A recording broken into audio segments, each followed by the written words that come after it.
또 눈은 눈으로 이는 이로 갚으라 하였다는 것을 너희가 들었으나 나는 너희에게 이르노니 악한 자를 대적하지 말라. 누구든지 내 오른편 뺨을 치거든 왼편도 돌려대며 또 너를 고발하여 속옷을 가지고자 하는 자에게 겉옷까지도 가지게 하며 또 누구든지 너로 억지로 오리를 가게 하거든 그 사람과 심리를 동행하고 내게 구하는 자에게 주며 내게 꾸고자 하는 자에게 거절하지 말라.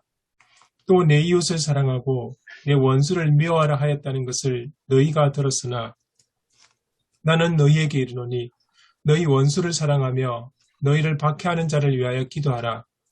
이같이 한즉 하늘에 계신 너희 아버지의 아들이 되리니 이는 하나님이 그 해를 악인과 선인에게 비추시며 비를 의로운 자와 불의한 자에게 내려주심이라.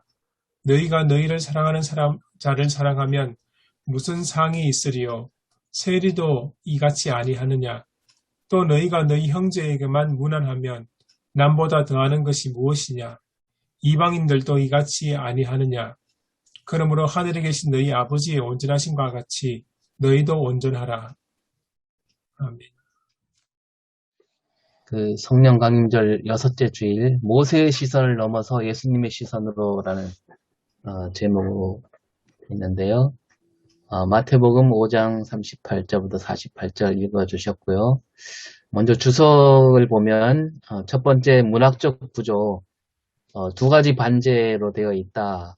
첫 번째 이제 다섯 번째 반제 38절부터 42절이고 구조는 38절은 앞에 했던 것처럼 예수님이 기존의 가르침, 고유의 가르침을 말씀하신 다음에 39절 첫 부분은 예수님의 가르침을 말씀하시고 39절 두 번째 부분부터 42절까지는 다섯 가지 사례를 말씀해 주셨다고 되어 있고요.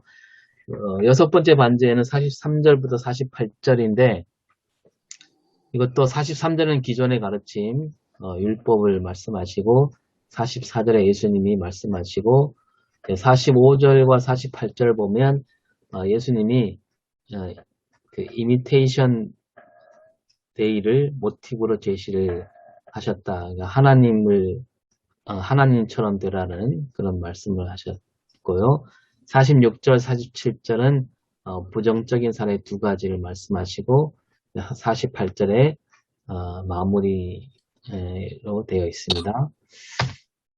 주석적 고찰 이제 한 절 한 절 쭉 그 예배 강단에서 설명을 했는데 38절 말씀은 그 출애굽기 21장 21절과 레위기 24장 20절, 신명기 19장 21절을 말씀하신 것인데 이거는 함무라비 법전에도 나오는 말이다 라고 하면서 원래 취지가 도에 지나친 피해 복수를 제지하려는 법규였다.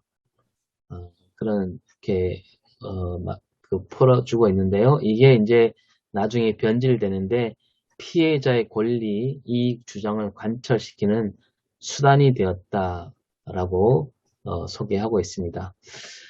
그래서 이제 39절 첫 번째 부분에서는 예수님이 말씀하시기를 악한 자에게는 대적하지 말고 조금이라도 대갚아 주지 말아야 된다. 이렇게 말씀하시면서 39절부터 41절에 폭력 금지, 그 다음에 채무자에게 권리를 내세우지 말라. 또 이 로마 군인이 징발할 때 저항하지 말라. 이렇게 풀었더라고요. 41절을 억지로 오리를 가게 하거든 그 사람과 심리를 동행하라. 이 말을 예배 강단에서는 이 로마 군인이 징발하는 그때 저항하지 말고 하라. 그렇게 풀었습니다. 42절은 악한 자에게서 되돌려 받으려 하지 말고 빌려주고 구워주라. 그러니까 이게 이제 38절부터 42절이 다 악한 자에게 어떻게 하라는 말씀으로 얘기하고 있습니다. 43절은 이제 레위기 19장 18절에 이제 동족을 사랑하라는 말씀을 갖고 말씀하고 있는데 거기서 이제 동족을 사랑하고 이방인은 미워하라 이런 뜻의 말씀인데 44절에 예수님 말씀하시길 오히려 원수는 사랑하고 박해하는 자가 있다면 위에서 기도하라 이렇게 그 반제를 말씀하시면서 45절은 하나님 아들이라면 너희가 하나님 아들이라면 하나님처럼 살아야 되지 않겠느냐. 하나님은 차별하지 않고 사랑하신다. 너희들도 그렇게 하라. 그렇게 풀어주고 있습니다. 46절, 47절은 이제 세리와 이방인에 대해서 말씀하시면서 세리나 이방인도 자기 친구는 사랑하고 원수는 미워하지 않느냐. 너희들은 세리와 이방인보다 더 나아야 되지 않겠느냐 라고 했는데 이것을 오늘 우리로 풀면 우리 현실에 대입하면 예수 안 믿는 사람하고 달라야 되지 않겠느냐 이런 뜻으로 받아야 된다 하면서 48절 마무리는 하나님처럼 온전하라. 온전하라는 뜻이 실수가 없고 완벽하다는 뜻이 아니라 나뉘지 말고 그러니까 이 사람 저 사람 이렇게 가리지 말고 차별하지 말고 하나님처럼 사랑해라 하시면서 그 5장 20절에 나온 것처럼 서기관과 바리새인들보다 더 나아야 되지 않겠느냐 더 나은 의를 말씀하신 뜻에서 이렇게 5번째, 6번째 반제를 말씀하셨다 라는 거죠. 해석적 고찰을 보면 첫 번째 이 두 반제는 사랑이라는 모티프를 공유하고 있다. 그러니까 사랑이라는 말로 이제 풀어야 된다라고 말씀하고 있고요. 이 누가복음 6장 20절부터 30절이 이제 비슷한 구절인데 거기서 볼 때 이 Q 자료에서는 이 두 가지 반제가 한 덩어리였다라고 얘기하고 있습니다. 그런데 이제 두 번째 이런 질문이 생길 수 있다. 악한 자를 대적하지 않으면 이 사안이 어떻게 될 것인가? 악에 동조하란 말인가? 악에 동조하고 악을 그냥 묵인하면 우리가 선한 사람들이 살아남을 수 있을까?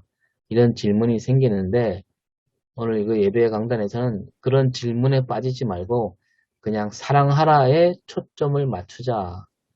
그렇게 얘기하고 있습니다. 또 세 번째, 우리 이웃의 범위를 원수에게까지 확장하고 이로써 더 나은 의를 이루어야 한다. 네 번째, 이게 가능한가? 물으면서 가능하다. 하나님 나라가 이루어졌고 하나님이 통치하시고 하나님의 돌봄이 시작되었기 때문에 이런 일도 가능하다. 이렇게 마무리하고 있습니다. 제가 읽으면서 이제 생각해 볼 문제, 오늘 우리에게 우리 주변에 악한 자는 누구고 원수는 누구라고 봐야 되는가? 그 다음에 예수님 말씀대로 진정 사랑하라 하셨는데 그 사랑으로 우리가 악을 이길 수 있겠는가? 그리고 세 번째, 악의 평범성이란 말이 있습니다. 그 한나 아렌트라는 사람이 지금 말한 얘기인데요.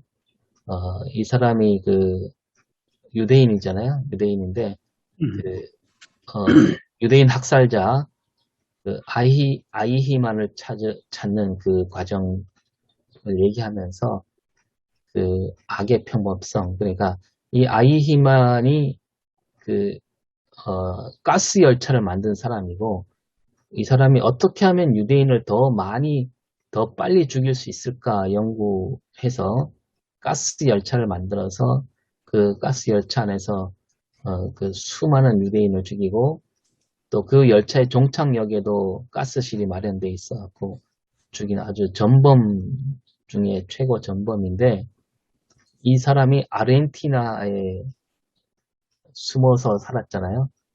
근데 그 이스라엘의 그 모사드인가 그 국가정보기관에서 찾아내갖고 예루살렘으로 데려가서 재판할 때 이 사람이 어떻게 하냐면 나는 독일 국민으로서 할 일을 했을 뿐이다.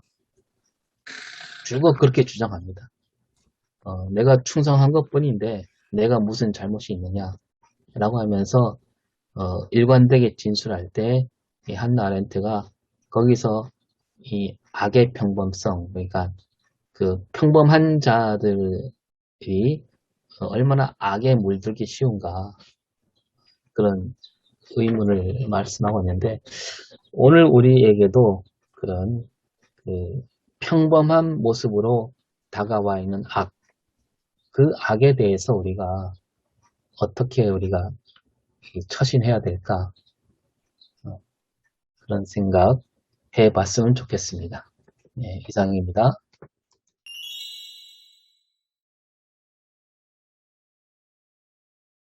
제가 이 성경 본문 읽고 예배 강단 본문을 읽고 난 뒤에 처음 느꼈던 받았던 생각은 이게 가능할까 그런 생각이었습니다. 이런 우리 사회 속에서 이게 과연 실천될 수 있을까? 그렇게 하는 사람들이 피해보고 희생당하지 않을까 그런 생각이 제일 먼저 들었습니다. 이것이 이제 똑같은 얘기입니다만, 하나님께서 모세에게 그 십계명과 율법을 주신 것은 그냥 이스라엘 백성들에게 주신 것이지, 이집트 백성이나 뭐 가나안 사람들이 주신 건 아니라는 것 말이에요. 1차적으로. 그렇다면은 이게 전체의 사회, 이 전체를 하나의 어떤 그렇게 바라보더라도 교회라고 하는 공동체가 어떻게 해야 될 건가라고 하는 것으로 좁힌다면 좀 좁게 생각하게 되면 좀 단순하게 좀 생각하지 않을까 싶습니다. 그래서 교회는 오늘날의 교회 아니면 우리가 섬기는 교회들에게 그 안에 좁혀서 우리가 어떻게 살아갈 건가라고 하는 것들을 좀 생각해 보면 실천 가능하지 않겠나 싶은 생각이 듭니다. 뭐 한국 사회라든 전체 사회라면 실천 가능하기 어렵죠. 그래서 너희는 너희 중에는 너희는 그렇지 아니야. 너희는 다르게 살아야 된다고 하는 것은 전혀 뭐 하나님을 알지 못하고 예수 믿지 못한 사람에게 하신 말씀은 아니라는 거죠. 우리에게, 나에게 하신 말씀이라고 한번 생각해 보면 그걸 어떻게 실천할 건가라고 하는 것을 고민해 봐야 되겠죠. 이웃이라고 하는 것이 전혀 관계없는 이웃이 아니고 예수님도 그 당시에 산상에서 설교하셨을 때에 저기 뭐 다른 어떤 사람들을 로마 사람들에게 한 것도 아니고 유대 사람들에게 한 거거든요. 그것도 제자들에게 한 것이기 때문에 그 당시에 이웃도 유대 사회에 굉장히 큰 갈등들이 있었다는 겁니다. 바리새파 사람들은 특히 이제 보통 일반 사람들을 더 땅의 백성, 함 아레츠라고 그래가지고 그들을 이웃으로 생각하지 않았다는 거죠. 그들이 이웃 생각 개념은 자기들 동료의 사람들만 이웃으로 생각했다는 거죠. 우리 이웃 같으면 뭐 교회 밖의 사람들을 생각하다 보니까 이게 혼돈이 오잖아요. 근데 그 당시에는 이웃이라고 하는 거는 자기 바리새파 사람들, 같은 사람들, 같은 파. 이 바리새파 사람도 사두개파 사람들은 원수인 거예요. 사두개파 사람도 바리새파 원수고, 그 원수라고 하면은 그들 갖고 있는 원수는 같은 동족이면서도 그 안에 원수인 거죠. 다르면은 원수가 되는 거지. 이런 어떤 상황 속에 그 당시에는 그렇게 제가 이제 본문을 소개하면서 그렇게 했었거든요. 그래서 그렇게 본다면 지금 우리 밖에 있는 사회적 갈등도 물론 우리가 짚고 넘어가야 되지만 교회 안에 있는 갈등들이 심각하지 않습니까? 오랫동안 신앙에서 같이 했는데 어떤 것 때문에 틀어지면 서로 말도 안 하고 원수가 되는 거예요. 제가 여기 보니까 논을 사이에 두고 윗눈 아랫눈에 물 때문에 지금 권사님 두 분이 그냥 원수까지는 아닌데 완전히 말도 안 하고 그렇게 살아가고 있는 거예요. 이게 오늘날 현실이거든요. 교회 안에서도 지금 그런 상황이기 때문에 그렇게 우리가 생각해보면 그거를 한번 우리가 이때 생각나서 말씀드립니다. 예수님이면 가능할 것 같잖아요. 근데 이게 저희들로 오면 굉장히 어려운 일이 되거든요. 그러니까 정말 가능할까? 그러면서 저는 이제 44절, 45절을 다른 절보다 44절, 45절을 더 지금 집중해야 되지 않을까라는 생각을 했어요. 그러니까 나는 너희에게 이르노니 너희 원수를 사랑하며 너희를 박해하는 자를 위해서 기도하라라고 하셨거든요. 그러니까 여기서 보통 이게 기도하라가 그냥 기도 아니고 뭘 몸부림치는 기도 아닐까. 보복하지 않기 위해, 원수를 사랑하기 위해 우리가 정말 몸부림치며 기도하며 그 다음이 이같이 한직이에요. 그러니까 그러게 하면 하나님의 아들이 되리라라고 이야기하셨거든요. 그러니까 솔직히 설교하는 저희들의 입장에서도 못하잖아요. 그 현실이니까. 그래서 정말 하나님 앞에 기도하고 기도해서 그러게 하면 하나님은 분명히 여기에 악인과 선인이 나오는데 평등하게 모든 걸 다 주시잖아요. 그래서 그런 하나님이시니까 우리의 힘으로는 도저히 안 되고 주님의 힘을 빌어야 되지 않을까. 그래서 기도하고 그 기도함을 통해서 우리가 한 걸음 한 걸음 하나님의 아들의 모습을 회복되지 않나. 그러니까 본문 보면서 그거 생각나거든요. 바보처럼 살아라. 바보되라는 이야기가 되는 것 같아서 그러기 위해서 기도해야 되고 그러게 기도함으로 하나님의 아들로서 살아가서 믿는 우리뿐만이 아니고 믿지 않는 자들까지도 사랑하시는 그 하나님을 우리가 봐야 되지 않을까라는 생각을 하게 됩니다. 그래서 저는 44절, 45절을 좀 더 많이 묵상해야겠다라는 생각을 좀 하고 있습니다. 예수님이 우리를 너무 과대평가하신다. 우리가 뭐 이웃을 사랑하고 뭐 원수를 사랑하라 그랬는데 사실 우리는 이웃도 사랑하지 않잖아요. 오히려 가까운 사람끼리 더 많이 싸우고 더 갈등이 더 많이 생기고 막 그렇게 되는데 이웃을 원수로 바뀌는 일은 뭐 우리 주변에 아주 너무 자주 있는 일이고 성인 군자가 되란 말인데 참 너무 높은 수준을 요구하시는 무리한 요구다. 저는 그렇게 생각합니다. 그 옛날에 그 뭐죠? 아까 잠깐 얘기했지만 눈은 눈으로 이는 이로 갚으라 이 말이 뭐 보복법이라고 할 수 있는데 근데 사실 이것도 보면 이것만 지켜도 사실 괜찮잖아요. 그 자기가 만약에 어떤 피해를 입었으면 그 피해 입은 만큼만 갚아라 그 얘기잖아요. 네. 근데 그 사람이 그렇게 하기 힘들지 않습니까? 내가 한 대 맞았는데 똑같은 그 아픔의 정도로 그 사람을 때린다는 게 갚는다는 게 이게 가능하기가 어렵잖아요. 네. 그것만 하더라도 이 사회가 좀 더 나은 사회가 될 텐데 아무튼 예수님이 우리를 너무 높게 보셨다 이런 생각이 듭니다. 그래서 좀 보태서 말씀드리면 지난주 계속 말씀드리는 바는 이 산상순을 근거로 해서 스빙글리가 사회윤리를 제시했는데 제 식으로 좀 해석을 해서 말씀드리면 원수를 사랑하라. 사실 우리 사람의 모습을 들여다보면 불가능하다. 근데 사랑하라 했으니까 이것은 지고의 높은 이 도덕이고 또 마땅히 실천해야 할 것은 그거는 맞는데 우리는 도저히 그렇게 못한다. 그럼 어떻게 할 것이냐.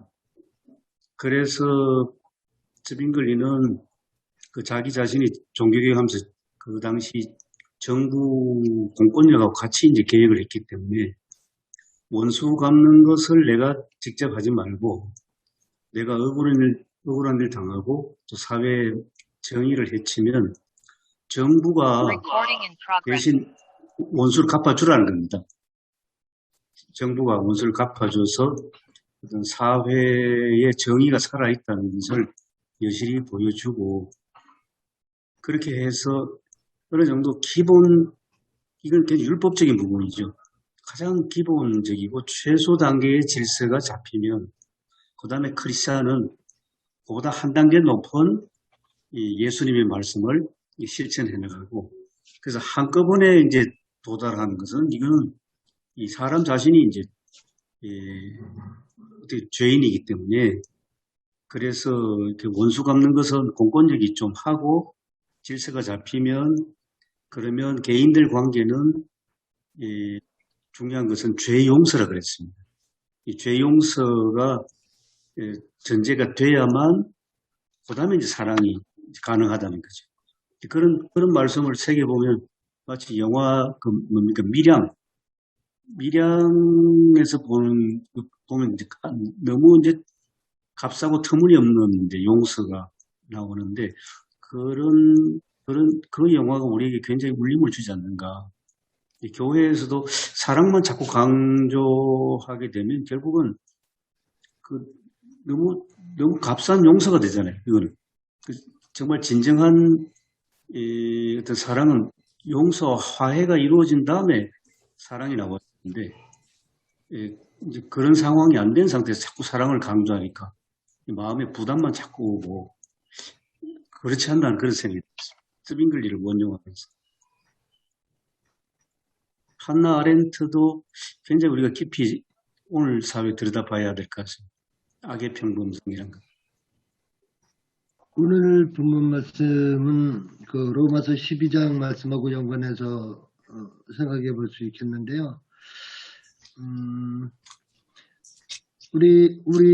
우리의 몸을 하나님이 기뻐하시는 거룩한 산제사로 드리라고 이렇게 말씀하신 그 우리의 몸이 하나님의 거룩한 산제물이 되기 위해서는 이 세대를 본받지 말고 오직 마음을 새롭게 함으로 변화를 받아야 되는데 그게 이제 하나님의 선하시고 기뻐하시고 온전하신 뜻이라고 말씀하시는데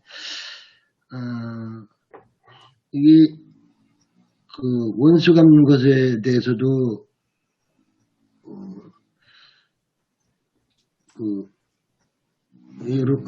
로마서 12장에 이제 그 19절 그 이하 그 쭉 보면은 17절 이런 데서 또 쭉 보면 아무에게도 악으로 갚지 말고 모든 사람 앞에서 선한 일을 도모해라 그렇게 말씀하시고 할 수 있거든 너희로서는 모든 사람과 더불어 화목하라.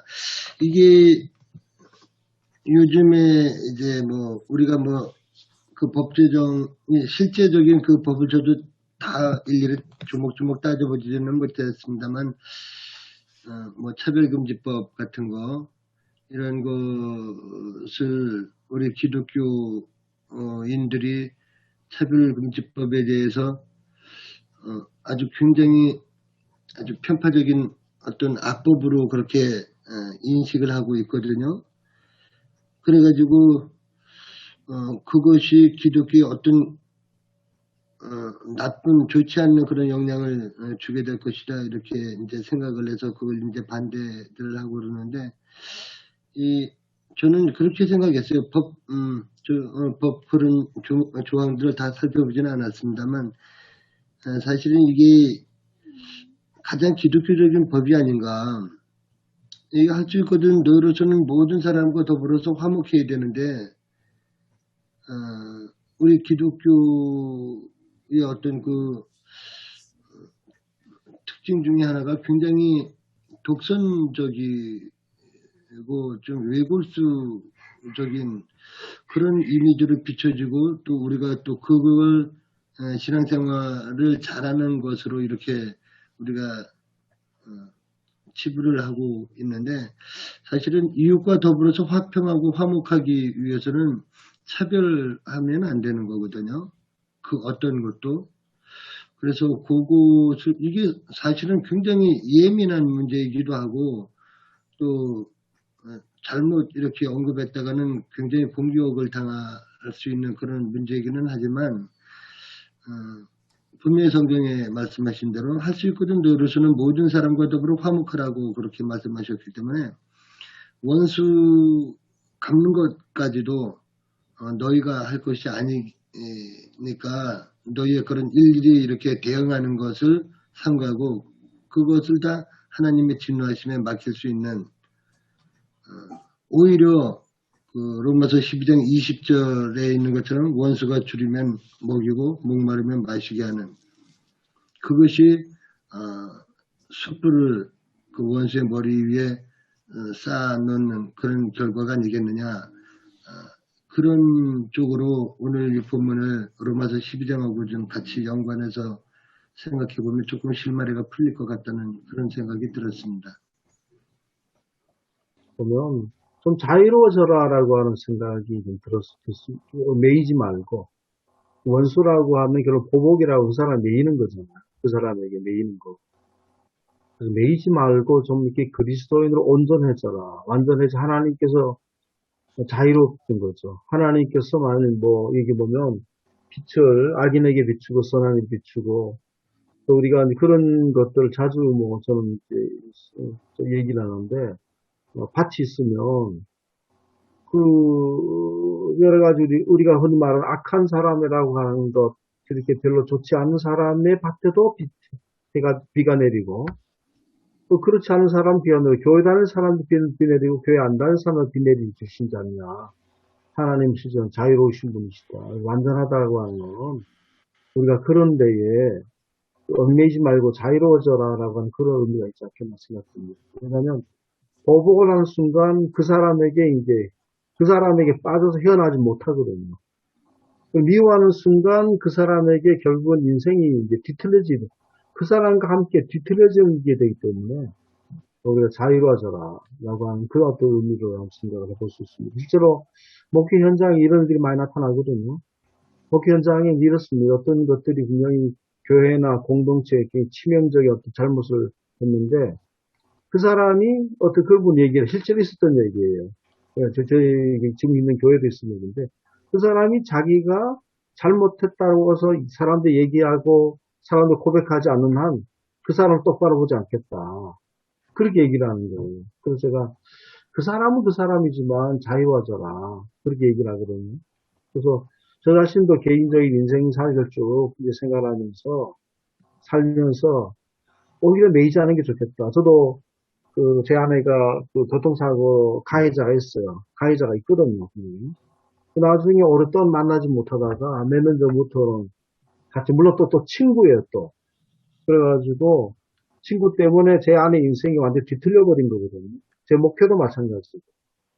만일 제가 거기에서 계속해서 매여 있었다면, 자유롭지 못했는데, 몇 년 전부터 함께 모이고, 또 이렇게 같이 모여서 또, 저에게 자기도 하고, 그러면서 그 모든 것으로부터 자유로워질 수 있게 됐습니다.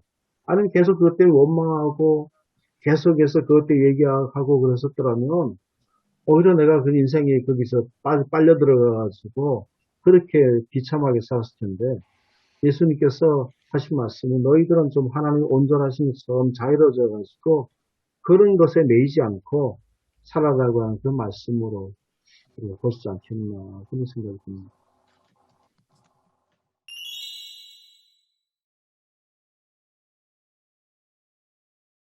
제가 얼핏 찾아본 그 성경 주석에 의하면 그 오른편밤, 왼편밤 이야기 나올 때는 아마 이 대상이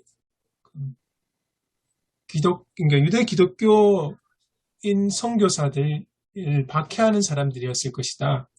예수 그들 믿고 복음을 전하는 그들을 박해하는 유대인들, 박해하는 사람들.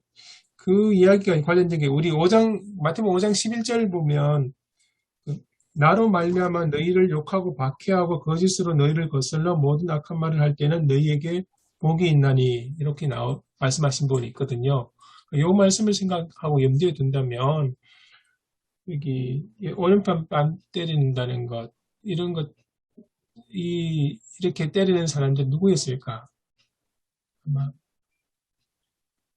그리스도인들, 그러니까 복음을 전하는 그리스도인들에 대한 박해하는 사람들, 모욕하는 사람들, 그런 사람들이었지 않을까 그런 생각이 듭니다. 그리고 이제 그 뒤에 오리를 가자는 사람에게 심리를 가라는 이 말씀은 아마 당시 그 유대 관습 속에서 볼 때 로마 군인들 징집하는 그러니까 어떤 물건을 옮기라든지 이렇게 할 때 그 동원할 수 있는 권한을 가진 로마 군인들 이야기에 해당되지 않을까 그렇게 생각합니다. 그렇게 생각한 이유가 원어에 보면 여기 밀리온이라는 로마식의 단위를 사용합니다.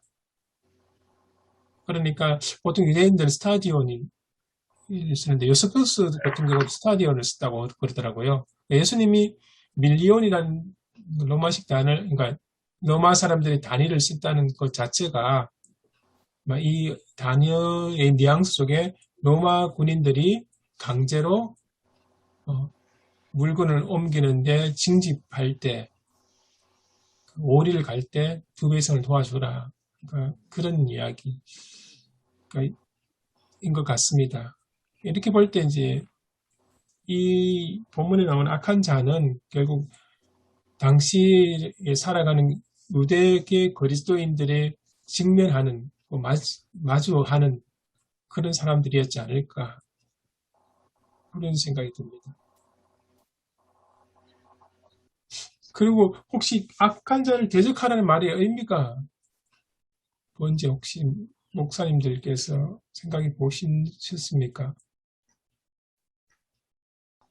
제 개인적으로는 보복하지 말라 그렇게 생각을 했거든요.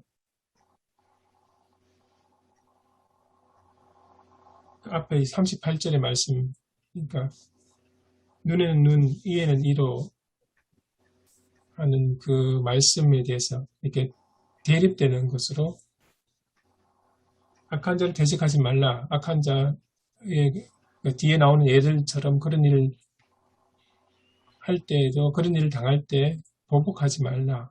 그런 의미로 생각했는데 목사님들 생각은 어떠신가요? 예전에 그 김동호 목사님은 이 구절을 갖고 이렇게 풀었잖아요. 이제 눈은 눈으로 이는 이로 갚아라. 이 말씀은, 구약의 말씀은 가해자가 그 피해자한테 해줘야 되는 어떤 보상, 배상을 얘기하는 것이고, 예수님이 말씀하실 때는 이제 피해자 입장에서는 우리가 어떻게 대처해야 되느냐. 그러니까 가해자도 그 자기가 한 일에 대해서 책임을 져야 되고, 그랬을 때 피해자는 또 그걸 억지로 갚으려고 하지 말고 오히려 이렇게 품어 안으라, 이렇게 설계했던 설계가 되게 기억에 남는데요. 그렇다 하더라도 악한 자를 이렇게, 악한 자가 때리는데 그냥 오히려 돌려댄다는 거는 참 너무 어려운 일 같습니다.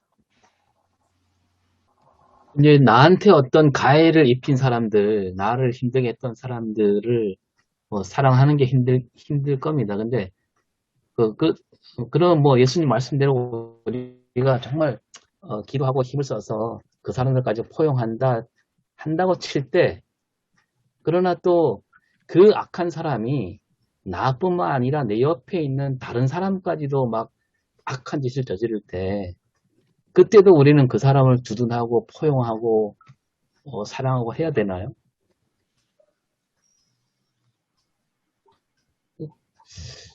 그런 거 두고 보면 안 되지 않을까. 그래서 저는 이 말씀을 너무 광범위하게 그렇게 하지 말고, 물론 그렇게 해석할 때는 그렇게 해서가지고 우리 사회적 구조학도, 그래도 우리가 실제로 80년도, 90년도 치열하게 그 구조학과 싸우고 했거든요. 그런 것들하고 확장시켜서 우리가 해볼 필요가 있지만, 그럼 오늘 이 본문에 대한 말씀은 또 우리가 좁혀가지고 보자라는 겁니다. 그거 다 다루기가 어렵잖아요. 그래서 그걸 외면하자는 말은 아니에요, 결코. 그런 악을 구조적으로 외면하라지 그런 얘기는 아니고, 그런 문제들을 이제 결국은 이 설교라고 하는 것은 자기 갖고 있는 교회 공동체 식구들이 하는 그런 말씀이란 말이에요. 제가 다른 데 가서 일반 사회, 저기, 바깥 거리에서 말하는 것도 아니고, 교회 공동체 식구들이 어떻게 살아야 할 건가 말씀이기 때문에 조금 우리가 좁혀서 좀 이렇게, 지금 이 순간은 좁혀서 보자. 그렇게 해야 좀 이렇게 집중적이고 그런 어떤 말씀이지 않을까 하는 생각이 들거든요. 사실 이 본문 그 5번째 반제가 우리 평화사상하고 기독교인 정치가들 의미에 대해서 계속 이제 논쟁이 되는 관제라고 합니다. 그리고 이제 저도 처음에 천정용 목사님처럼 우리 기독교인, 교회 공동체 안에서 이걸 이제 지키면 되지 않을까 그렇게 생각을 했습니다. 근데 막상 본문에 보면 악한 자의 이야기가 나오면 이 악한 자는 결국 교회 공동체 안의 사람이 아니고 물론 안의 사람일 수도 있지만 밖의 사람이 경우 많지 않습니까? 그래서 이제 고민이 되는 게 어떠면은 이 말씀의 밑에 깔려 있는 게 그 성경에 그러니까 원수 갚는 것은 하나님께 있다라는 그 보복이 오는 그게 먼저 전제가 되어 있지 않을까 그런 생각이 들었습니다. 그래서 이제 너희는 하나님의 백성, 너희는 그것 하나님께 맡기고 자기 보복이나 자기 보호 관점에서 좀 더 관대하길 원하는 그런 말씀이 아닐까 그런 생각이 들었습니다. 근데 그 관대하다는 말은 너그럽고 관대하다라고 했을 때 내가 당했는데 그 사람에게 내가 갚을 수 있는 어떤 자리나 위치에 있을 때는 내가 관대하게 너그럽게란 말이 적용이 되지만 그러나 당한 사람은 뭐 당하기만 하고 어떻게 그 사람을 용서할 입장도 안 되는 사람들이 많잖아요. 근데 그런 사람에게는 이 말이 너무 더 큰 상처를 주는 폭력적인 말이 되지 않는가. 이 사람 뭐 아니 힘이 없는 사람이 힘 있는 사람한테 가고 내가 너를 용서하마. 그러면 그 힘 있는 사람이 내가 너한테 뭘 잘못했는데 이렇게 돼버린단 말이죠. 이런 경우가 더 많지 않나요? 우리 사회에서. 그래서 그런 경우에는 이 말씀이 좀 적용이 안 되지 않는가. 한 가지만 말씀드리고 나가야 될 것 같아서 제가 서울 갈 일이 있어가지고요. 아까 임 교수님 말씀하신 것처럼 수빙글리가 국가적인 어떤 지서 체계, 국가적인 어떤 사법 체계가 잘 정비됐었을 때, 우리가 옛날하고 지금하고 다르잖아요. 사법 체계가 잘 정비되고, 국민들의 어떤 의식이라든지 이것들이 굉장히 향상됐던 지금과 불과 몇십 년 전에나 20년 전의 어떤 상황 지금 완전히 다르지 않습니까? 악의 내용도 다르고요. 그렇기 때문에 우리가 사회적인 어떤 그런 것들에 관해서는 공적인 어떤 그런 것들은 충분히 이 사회가 공적인 질서 속에 살 수 있도록 우리 지속적으로 해야 된다는 사회적으로. 그래서 두 가지는 분리하면 좋겠다는 생각이 듭니다. 유익 교수 말씀한 것처럼 국가나 정부나 지방이나 사법체계나 행정기관이 담당해야 될 것들. 우리가 또 법을 넘어서는 거잖아요. 그것들이 개인적으로. 그러나 또 개인적으로 교회적 개교해야 될 것들도 분리해가지고 생각해 보는 것이 좋겠다는 생각도 이무 교수님 말씀 듣고 보니까 그런 생각이 듭니다.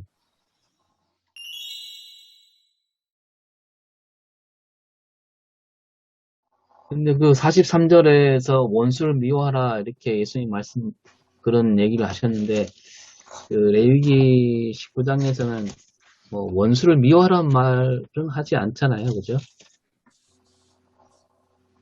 원수를 갚지 말며 동포를 원망하지 말고 이웃 사랑하기를 자신과 같이 하라.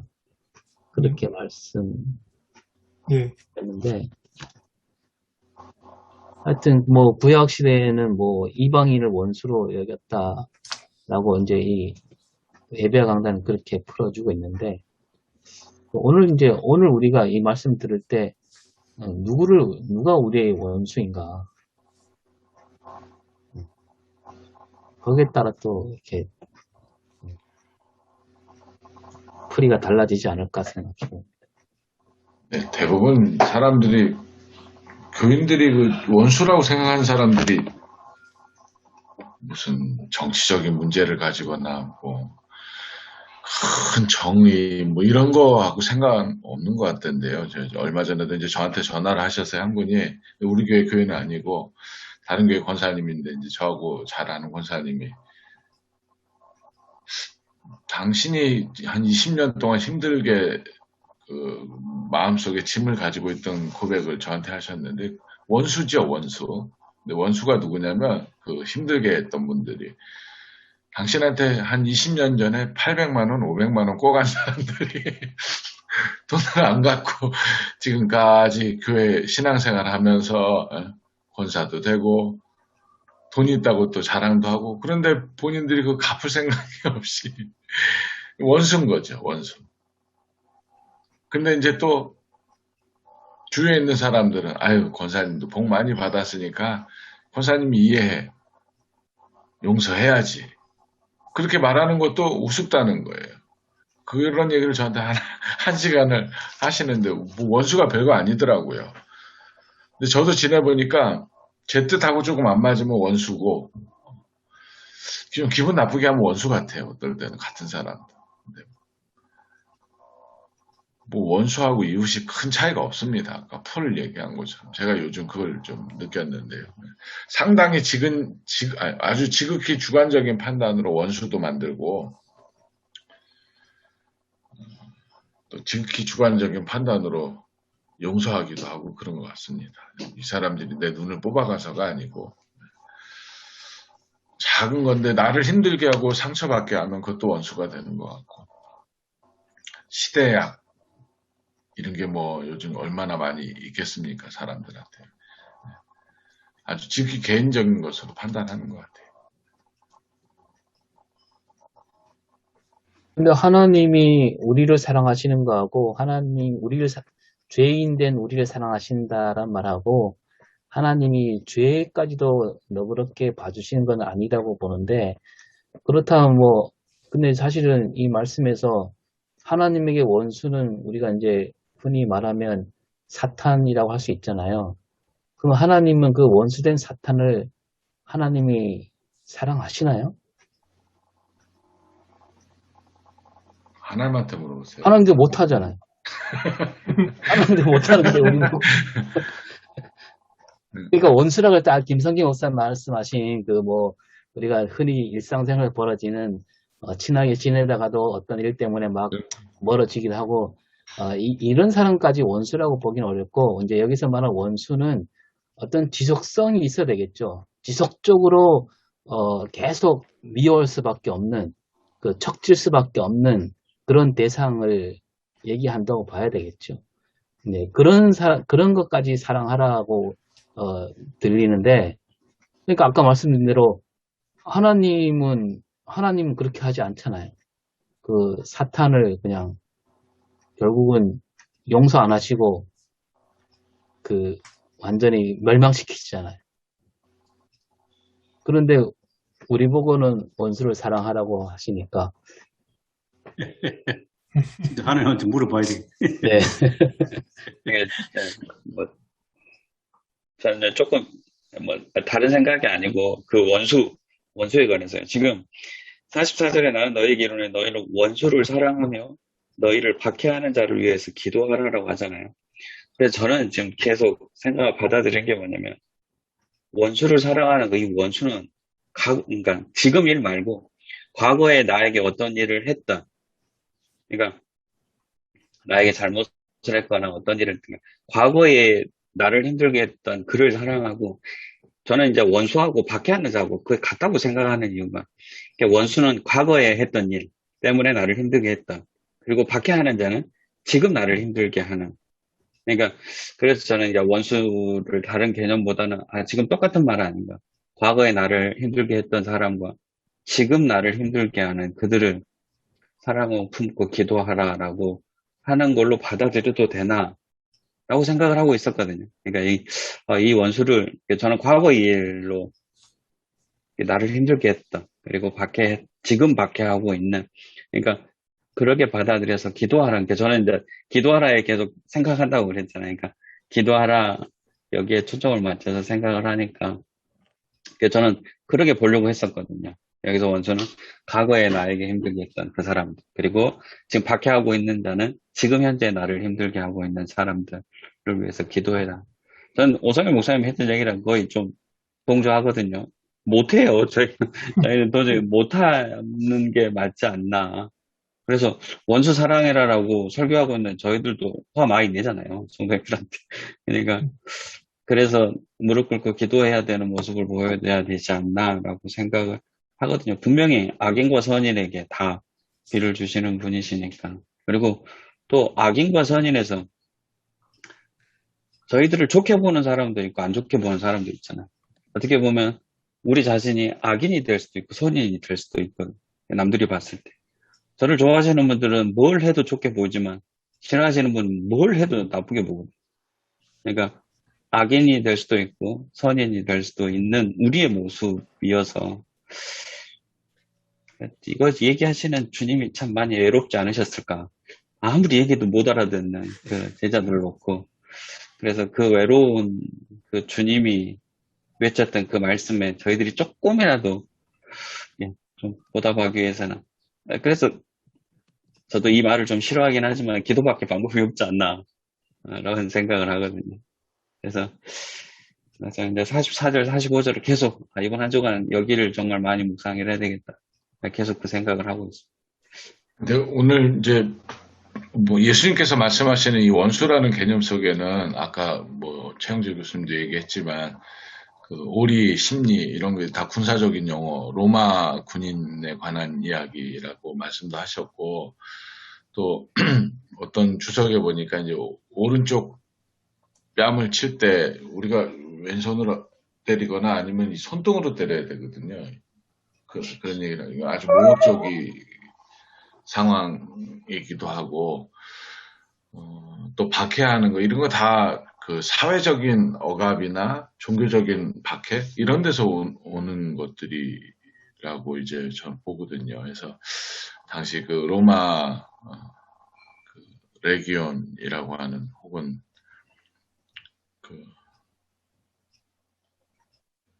그 군대 귀신 뭐 이런 것도 다 로마의 그 군사적인 억압 이런 것들하고 연관 지어 본다면 여기서 예수님 말씀하시는 악이 꼭 개인적이고 주관적인 악을 말한다기보다는 그걸 넘어서서 그것도 물론 있겠지만 민족을 힘들게 하고 공공을 어렵게 하고 또 종교적인 박해들을 해나가는 이런 것들이 다 원수의 개념 속에 들어가 있다고 보거든요. 그거 용서하는 거는 개인적인 용서보다 사실 더 어려울 수 있겠다 이런 생각이 듭니다. 그건 진짜로.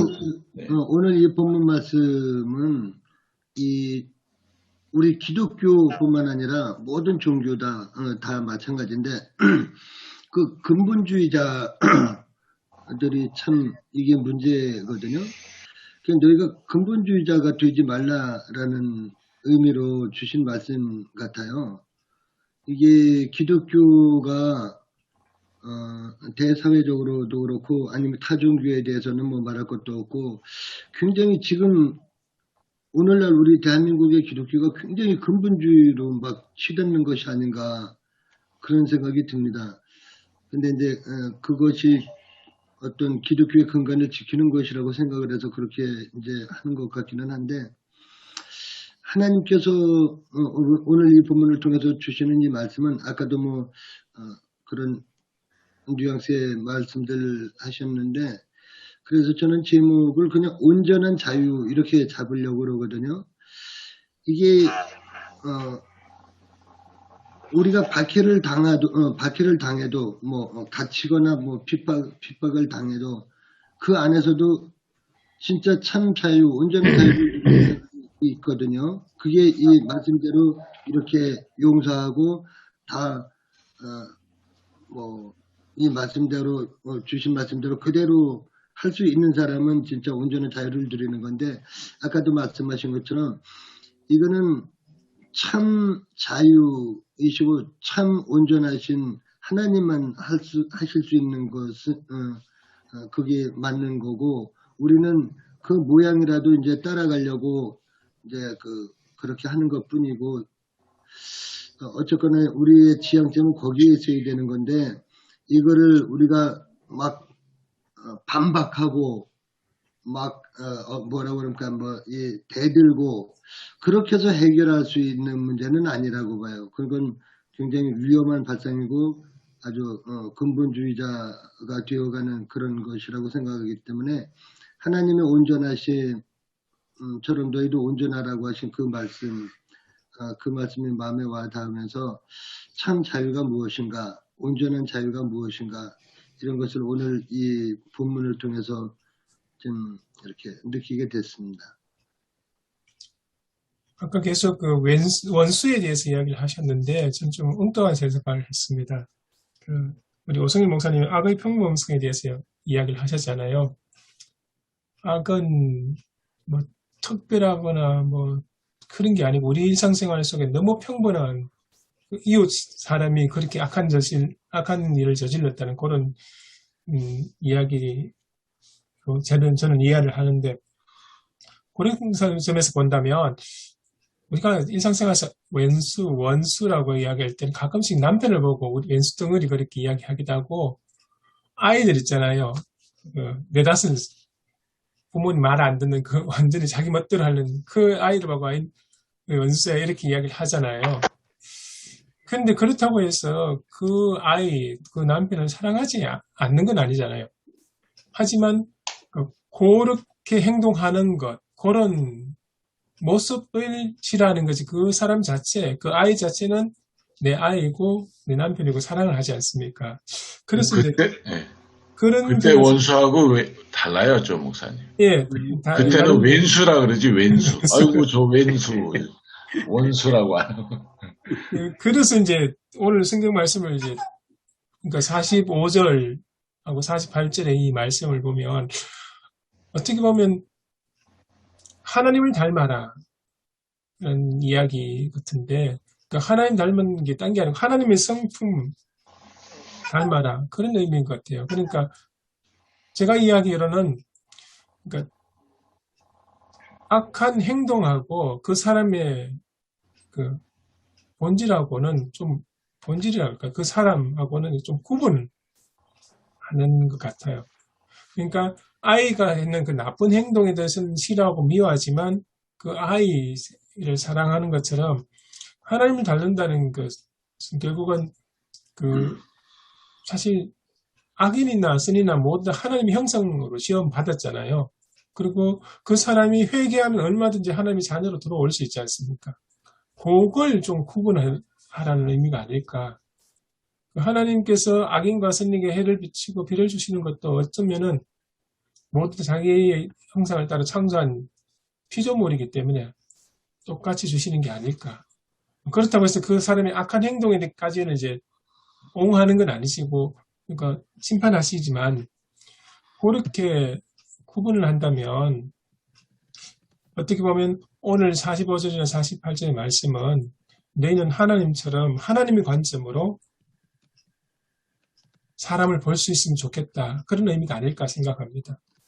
그러니까 누군가 살인을 했다는 그 살인죄만 보고 그 사람 전체를 규정해서 완전히 죽일 놈, 뭐 그렇게 천하에 없애야 할 놈 그렇게 평가하는 것이 아니고 그걸 조금 구분해서 그런 살인자도 회개하고 돌아올 수 있다. 그리고 그 사람조차도 하나님의 형상으로 하나님의 형상을 가지고 있다. 그걸 이제 염두에 두고 이야기하신 것 같아요. 아까 말씀하신 중에 하나님은 사탄을 용서하지 않고 심판하시면서 왜 우리는 원수를 용서하라고 그렇게 말씀하시느냐 이렇게 그런 말씀을 하셨는데 사실 그 사탄은 심판의 대상이고요. 원수는 사랑과 용서의 대상이라고 저는 보여지고요. 하나님의 원수는 사탄이 아니고 사람인 거거든요. 사람이 이제 죄를 지으면서 하나님과 원수가 된 거거든요. 그래서 그 원수는 사랑하고 용서하고 하는 그런 대상이지 원수는 심판하고 뭐 저주하고 이런 대상이 아니라는 거예요.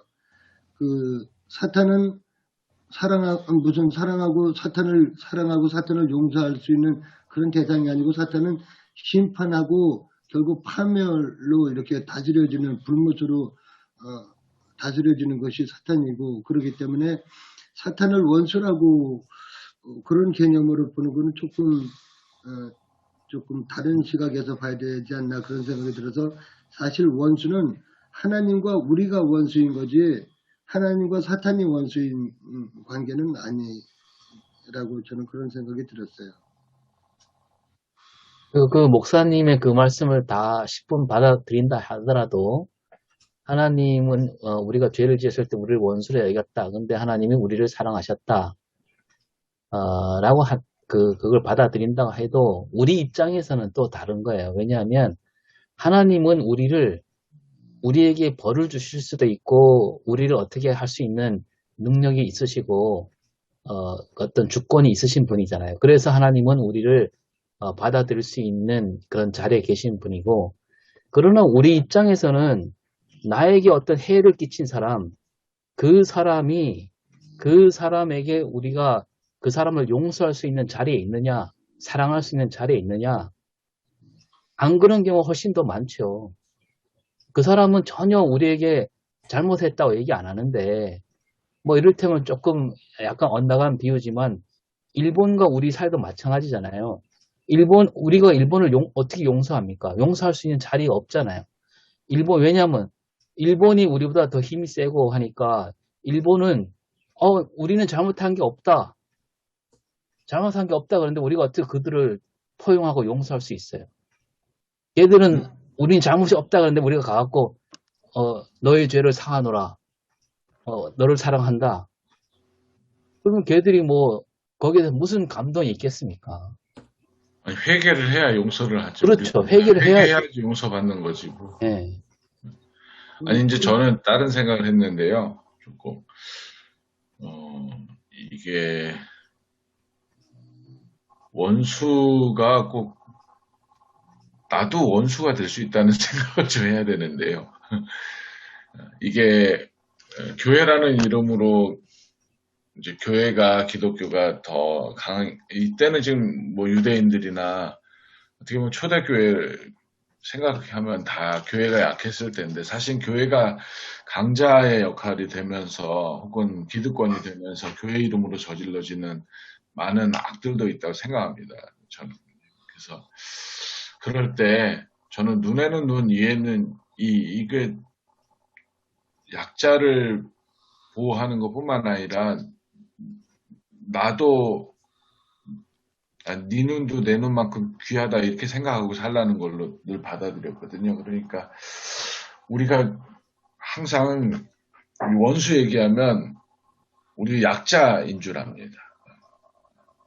강자가 돼서 누군가를 힘들게 하고 억지로 가자고 하고 그냥 그거 하지 말라고 저는 하나님 우리 말씀으로 주신 것 같은데 왜 나는 약자이고 나는 저 사람이 원수처럼 나를 대하는가 근데 거꾸로 좀 생각하면 어떨까 하는 생각을 해봤습니다. 아까 오성일 목사님 말씀하신 거는 맞는 말씀이거든요. 왜냐하면 우리가 용서할 수 있는 자리에 있는 것도 아니고 용서할 수 있는 어떤 능력을 지닌 존재도 아닌데 우리가 어떻게 용서하느냐 그게 맞는 말씀이에요. 그래서 이것은 뭐 성경적인 이야기지만 사실 저도 못하는 것인데 우리가 우리의 사랑으로 우리의 어떤 행위로 용서할 수가 없으니까 하나님의 사랑으로 용서를 하는 거고 우리가 하나님께 받은 그 용서로 우리가 하나님께 우리가 용서를 받았기 때문에 우리도 그냥 용서할 수밖에 없는 용서해 주어야만 하는 그거지 우리가 무슨 능력으로 우리가 무슨 주권이 있어서 누구를 용서하고 말고 하는 건 그거는 아니라고 생각이 되고요. 그러니까 우리가 하나님께 거저받을 은혜가 있으니까 하나님께 그냥 용서를 받았으니까 그냥 우리도 그냥 용서한다는 거지 내가 용서하는 건 아닌 거죠.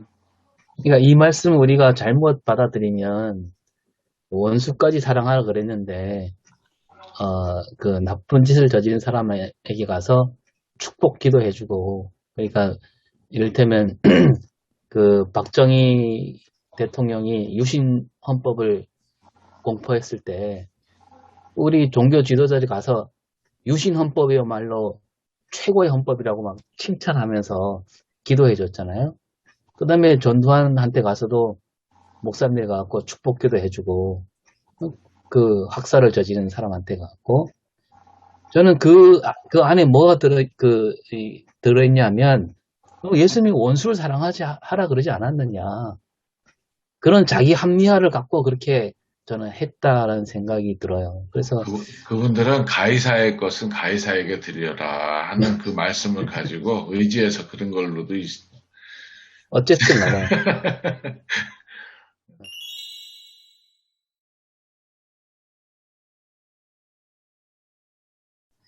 저는 대적하지 말라라는 말을, 그 악한 자들처럼 하지 말라.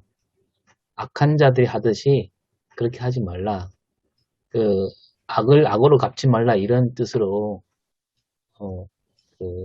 받아야 되지 않는가라는 생각이 들고, 그 원수를 사랑하라는 말도 아까 누가 얘기했지만 그 원수가 나의 이웃이 되게 만들어라. 이렇게 이런 쪽으로 설교를 해야 되지 않을까 생각이 듭니다. 그럼에도 악을 용납하란 말은 아니다. 네, 그건 꼭 반드시 짚고 넘어가야 될 것 같습니다.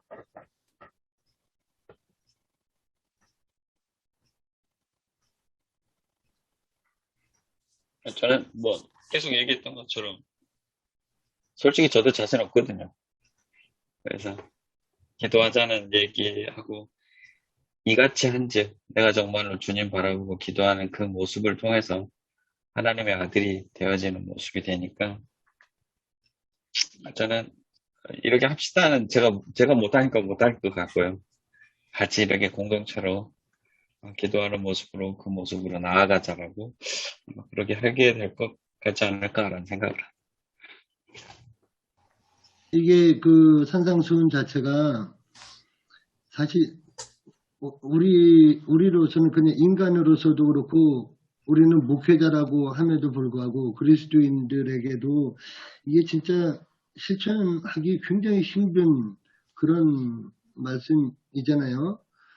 오죽하면 뭐 진짜 이걸 아주 귀한 이거 뭐라고 그럽니까? 하여튼 그런 귀한 말씀인데 이게 우리가 할 수 없는 거기 때문에 이게 잘못하면 진짜 자칫 잘못하면 그리고 실제적으로 우리가 그냥 다 위선자로 가게 되는 그런 결과를 또 초래할 수가 있는 거예요. 이게 차라리 난 못한다고 난 그렇게 못한다고 차라리 발뺌을 하거나 거부를 할 수 있으면은 차라리 정직한 건데 못하는 건데 원수도 사랑할 수도 없고 뭐 지금 말씀하셨잖아요. 이거 못하는 건데 우리는 그렇지 않은 척하고 이렇게 하고 살아야 되니까 이게 오히려 위선적인 그런 것으로 우리가 가게 될 수가 있다라는 그런 생각이 돼서 우리는 그냥 못한다는 걸 인정을 하고 내가 못하기 때문에 그냥 하나님으로부터 그런 사랑들을 그냥 받은 사람이고 내가 왈가왈부하고 내가 따지고 나한테 핍박하고 나를 뭐 진짜 그렇게 어렵게 하고 원수로 나를 대할지라도 나는 진짜 아까 처음에 말씀하셨잖아요. 진짜 바보처럼 이거 진짜 바보 아니냐? 바보처럼 살란 말이 아니냐? 실제적으로 그렇지 뭐예요. 진짜 누가 봐도 진짜 이제 그렇게 만약에 산다면 진짜 저것들 저거 바보 아닌다면 그렇게 못 사는 거기 때문에 이거를 진짜 설교하기도 사실은 어렵고 이렇게 살아내기도 사실은 불가능에 가까운 일들인데 그래도 예수님께서 말씀하셨으니까 그나마 양심에라도 좀 가책을 받고 좀 살 수 있는 거 아닌가 그런 생각을 하게 됐어요.